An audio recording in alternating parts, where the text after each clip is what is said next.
Alright, hello everyone. I'm Jasmine, and today we're going to be talking about tutorial design. So, as an overview, we're going to go over what is a tutorial, how to create a good tutorial, and then some examples of good and bad tutorials. So, first of all, what is a tutorial? Tutorials teach you how to play the game and shows you the rules of the game world. So, this includes both the physical controls of the game, like how to control your character, and also the rules of your game world. For example, what is an enemy? What is a hazard? What are your objectives? And so on. The important part about a tutorial, though, is that it's part of the gameplay experience. So if you have a bad tutorial, it can really ruin immersion. Tying into the idea that the tutorial is part of the game, you should make sure that your tutorials are played, not read. It should be more of an experience rather than a manual. Alright, so what makes a good tutorial? The first thing you should consider is using a lot of affordances. Affordances are basically, according to the wiki, they're properties of objects that show users the actions they can take. Users should be able to perceive affordances without having to consider how to use the items. So in games, if you pick up a key, you're going to expect to encounter a locked door or chest somewhere. Likewise, if you see a spike, you're probably going to assume that it's a hazard. Affordances draw a lot from our own experiences. A lot of games use coins as collectibles, so if you place a coin in your game, then the player will more likely than not assume that it's a collectible and try to pick it up. Also remember that form follows function. This means that if you want to give the player a ranged weapon that fires bullets, you should probably make it look like a gun. This seems obvious, like if it functions like a gun, then the design of the object should be a gun. But if your game is set in a futuristic or alien world, you might be tempted to design something super original and different for your ranged weapons. Remember that it's perfectly fine to create original and wild designs, but also remember that whatever you put into your game should have some connection to our reality. This helps the player to understand the purpose of your items without needing to be explicitly told what they do. Affordances also tie into our earlier art lecture. Shape design can influence the way players perceive things in your game. For example, if the player encounters a spiky character, they'll probably assume it's an enemy. If the character is round and cute, they'll probably assume it's a friendly NPC. Color theory is also relevant in this idea, such as red being indicative of danger and blue being indicative of safety. So the next thing to keep in mind is using skill gates. Skill gates stop the player from progressing further into the game until they've mastered a skill. The best examples of this are in Metroidvanias, so games where the player gains access to more and more skills as they continue to play the game. Here's an example from Hollow Knight. Right after you get a projectile attack, you have to face this enemy. If you get too close to the enemy, he curls into a ball and your attacks bounce off of his shell. So the only way to defeat him is to use your ranged attack. This is a skill gate because the player literally cannot progress until they've shown that they understand how to use the ranged attack. When designing a skill gate tutorial, games also often strip away unrelated elements so that the player can focus on learning the new skill. So this means taking away extra enemies, hazards, and so on. So in this Hollow Knight example, there aren't any spikes on the ground or other enemies flying around trying to attack you. By stripping away all these other elements, the player can focus on just learning and mastering the new skill. Next is a general tip. Make sure your tutorials are demonstrative, so show, don't tell. An example of this is in Half-Life, where when you first encounter the barnacle enemy, it eats a crow. So by watching this mini cutscene, the player understands that the barnacle is hostile and dangerous. This also happens in Hollow Knight.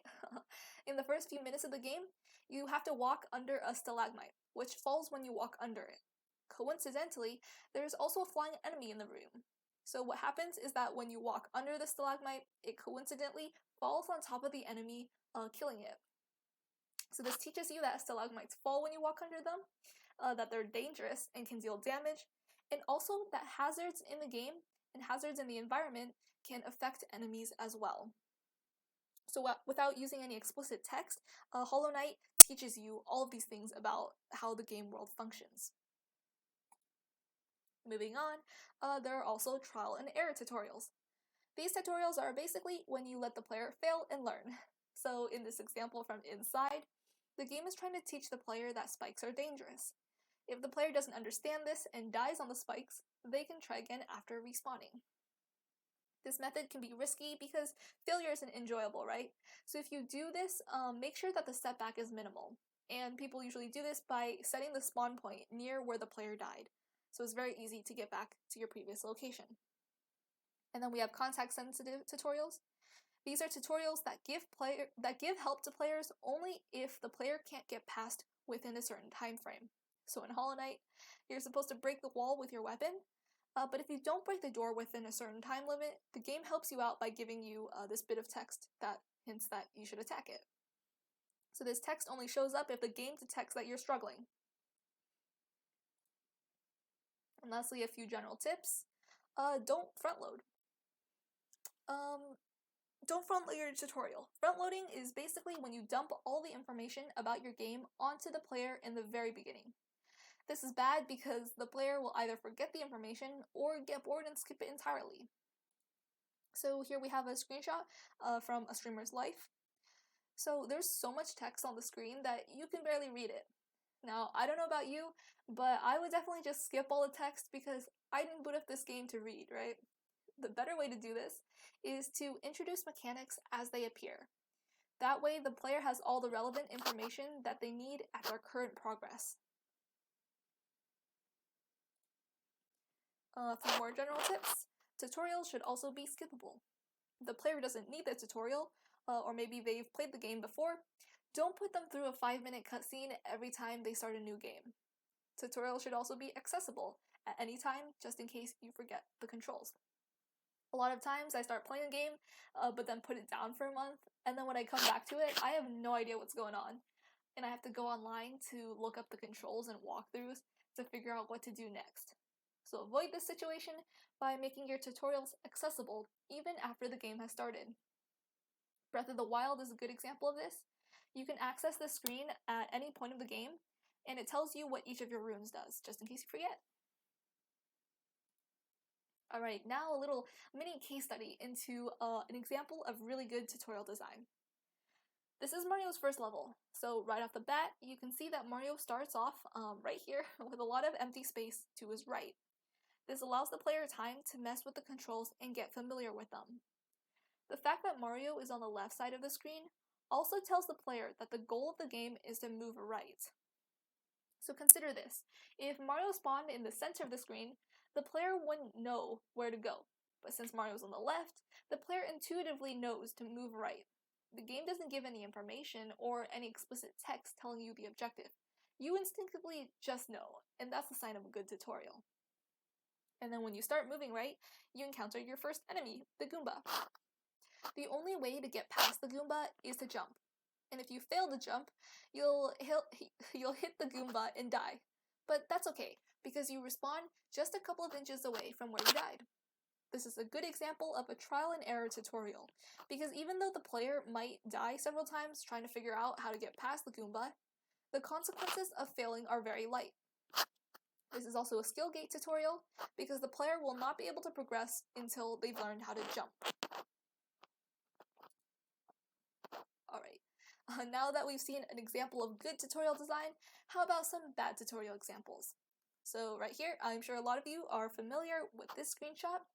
In Pokemon, when you start a new game, there's always this 5-minute unskippable cutscene where the game teaches you how to catch Pokemon. Now this is pretty frustrating because if you've played Pokemon before, you're already a ball-throwing master, so you don't need this tutorial.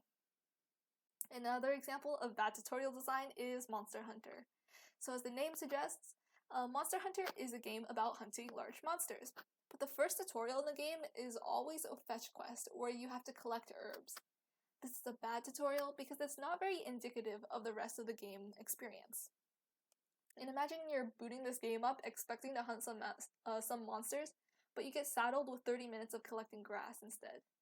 Not very fun. Monster Hunter's weapon tutorial system also is not great. When you use a new weapon, you can head into the training ground to test it out and play with the combos. But the weapon guide that Monster Hunter gives you is literally just that, it's a guide. as in it's a manual of each button input to the action and a list of combos. This is problematic because it's a long list of text that the player has to read through. And I think this is also a reason why Monster Hunter isn't very accessible to newer players. It doesn't have a great tutorial system, so newer players find it really difficult to understand and get comfortable with the weapon controls. Okay, so now you know what makes a good tutorial. So you might be wondering now, how should I start making my own tutorials? Well, now's a good time to start making them. Don't put off making tutorials until the very end of the development process. Oftentimes, the content of your game will inform what needs to go into your tutorial, so it's important to develop both the tutorial and the rest of the game together. For most games, the tutorial is also going to serve as the first level or the first location that your player is going to play through. That means that the tutorial will be very much integrated with your level design. So when designing your first few levels, consider what you need to teach the player.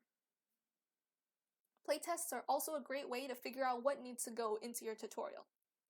As a game developer, you're all very intimately familiar with the controls and rules of your own game. For example, let's say you bound P to jump and Q to run. You've probably played through the game hundreds of times, and you even came up with the control scheme, so it might seem obvious that P is jump and Q is run.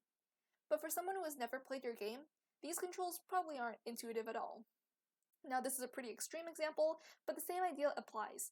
Things that seem obvious to you might not seem as obvious to newer players. That's why playtests are important. They can tell you what you need to teach your player in order for them to understand how your game works. On the flip side, playtests can also tell you what you don't need to put in your tutorial. So they can tell you what you need to teach the player and also tell you what is intuitively understood by the player. Alright, so as a conclusion, tutorials teach the player how to play your game in a fun way. Emphasis on the fun part. The tutorial should be a part of the gameplay experience. A couple of ways you can achieve this is by using affordances, skill gates, trial and error, and context-sensitive tutorials, and by avoiding front-loading. Use playtests as an opportunity to figure out what kind of tutorial you need, and what information you need to give to the player. And lastly, start making tutorials early, like right now. Now that you know what makes a good tutorial, you can apply these tips to your own game. And because the playtest is coming up this Thursday, you might also want to consider asking your players questions like, are the controls clear? Are the objectives and the rules of the game obvious? And these will help you design your tutorial. And lastly, we have a breakout room activity. Think of a tutorial from a game you like. What does this tutorial do well, and how can it be improved? And that's it. That's the end of the tutorial design lecture. Hope you enjoyed it and have a great rest of your day. See ya!